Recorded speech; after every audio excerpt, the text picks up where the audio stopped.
मोहल्ला बहादुरपुर स्थित नगर पंचायत की मार्केट की एक दुकान पर बाल विकास पुष्टाहार विभाग द्वारा अवैध कब्जे का आरोप लगाते हुए मोहल्ला संत नगर पश्चिमी निवासी एक व्यक्ति पहुंचा अध्यक्ष व अन्य लोगों के साथ, क्योंकि विभाग ने सूचना के बाद भी दुकान खाली नहीं की थी। सीतापुर जिले के सिधौली नगर पंचायत के मोहल्ला संत नगर पश्चिमी निवासी मनीष कुमार पांडे मोहल्ला बहादुरपुर स्थित नगर पंचायत की मार्केट की दुकान पर अपने नाम पर करवाए गए आवंटन के कागज लेकर पहुंचे। साथ में नगर पंचायत अध्यक्ष गंगाराम राजपूत व अन्य मोहल्लों के कई सभासद मौजूद थे।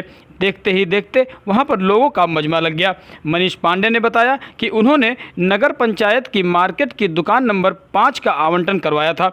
उन्होंने बताया उन्होंने दुकान नीलामी के दौरान दुकान उनके भाई के नाम आवंटित हुई थी, जिसे वह अपने नाम ट्रांसफ़र करवाकर नगर पंचायत का सारा बकाया किराया अदा कर दिया और रसीद प्राप्त कर ली थी। उसके बाद जब उन्होंने नगर पंचायत से दुकान की चाबी और कब्जा देने के लिए कहा तो वहां पर पहुंचने पर पता चला कि उक्त दुकान नंबर 5 में बाल विकास पुष्टाहार विभाग का कुछ सामान रखा हुआ है। पूछने पर उन्हें पता चला कि दुकान बाल विकास पुष्टाहार विभाग के कब्जे में है, जिसका कार्यालय उसी मार्केट के ऊपरी मंजिल पर स्थित है। दुकान पर पहुंचने के बाद मनीष पांडे के साथ क्या घटना घटी और क्या हुआ, उन्हीं के अल्फाजों में सुने। क्या नाम है भाई साहब? मैं मनीष कुमार पांडे, पुत्र श्री प्रेम प्रकाश पांडे, संत नगर पश्चिमी सिधौली सीतापुर का निवासी हूँ।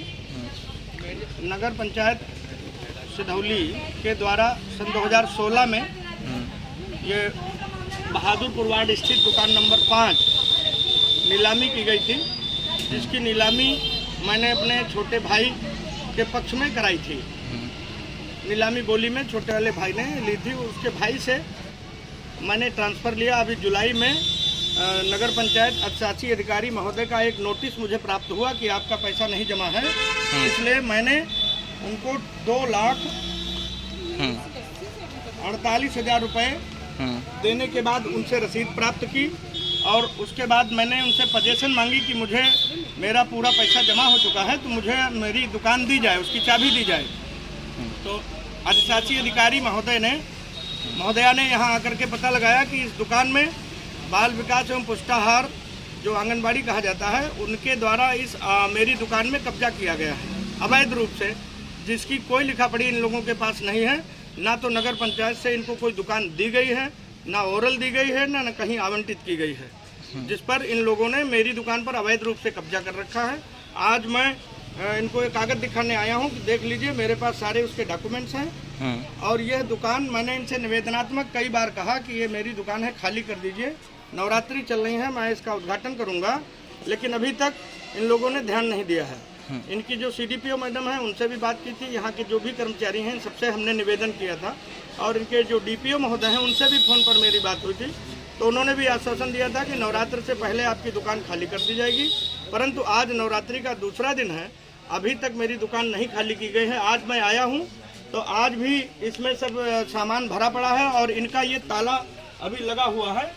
ये ताला इनका मेरी दुकान में ताला अवैध रूप से डाल रखा है और इसमें इन्होंने पूरा अपना सामान भर रखा है। अच्छा, ये कितने समय से आपकी दुकान पर इन्होंने कब्जा किया है? ये कई सालों से इन्होंने कब्जा कर रखा है। मेरी दुकान तो ये 2016 में नीलामी हुई थी, नीलामी के माध्यम से ये दुकान मैंने ली थी और उसके बाद पूरा पैसा न जमा कर पाने के कारण हमने पजेशन नहीं ली थी। पूरा पैसा अभी जब हमने जुलाई में दिया है तब हमने अधिशासी अधिकारी महोदया से पजेशन मांगी कि हमें हमारी दुकान दी जाए, उसका ताला, उसकी चाबी मुझे दी जाए। तब उन्होंने पता लगाया कि इसमें ताला पड़ा किसका है, तब उनको पता चला कि नगर आंगनबाड़ी के द्वारा इसमें ताला डाला गया है बाल विकास एवं पुष्टाहार की तरफ से। तो क्या नगर पंचायत के द्वारा आपकी दुकान किसी दूसरे को दी गई थी? किसी को नहीं दी गई थी, नगर पंचायत ने किसी को नहीं दिया है। नीलामी में मेरे नाम पर नीलामी छूटी हुई थी। अच्छा, और कब्जा बाल पुष्टाहार ने किया? हाँ, कब्जा बाल विकास पुष्टाहार वालों ने किया है। ये मेरी दुकान है। इस संबंध में अधिकारियों से आपकी कोई बात हुई? अधिकारियों से पहले तो मैंने नगर पंचायत से कहा कि भाई आपको मैंने पैसा दिया है और मुझे दुकान दी जाए, तो उसका किराया जो भी बकाया है 2-4 महीने का वो भी मैं देने के लिए तैयार हूँ, लेकिन पहले मुझे दुकान की पोजीशन दी जाए। उसके बाद मैंने एसडीएम साहब से भी कहा, तो एसडीएम साहब ने भी एक पत्र लिखा, मैंने जो एप्लीकेशन दी उस पर उन्होंने ऑर्डर किया और उसके बाद क्या नाम करके तहसीलदार साहब को भी दिया। यहाँ के तहसील के कर्मचारियों को सबको मैंने एक पत्र दिया और डीपीओ जो इनके होते हैं आंगनबाड़ी के, उनको भी मैंने फ़ोन से अवगत कराया, तो उन्होंने भी आश्वासन दिया था कि ठीक है, हमारे पास उसके कोई कागज़ नहीं है, हम आपको आपकी दुकान नवरात्रि से पहले खाली कर देंगे, लेकिन अभी तक नहीं खाली की। तो क्या बाल विकास एवं पुष्टाहार विभाग नगर पंचायत को आपकी दुकान का कोई किराया देता है? अब ये तो हमारे संज्ञान में नहीं है। फिलहाल नगर पंचायत के द्वारा किसी भी प्रकार का कोई किराया इनको नहीं दिया गया है अभी तक, क्योंकि नगर पंचायत से भी कुछ कागज़ इनके पास भेजे गए हैं, नोटिस भेजी गई है।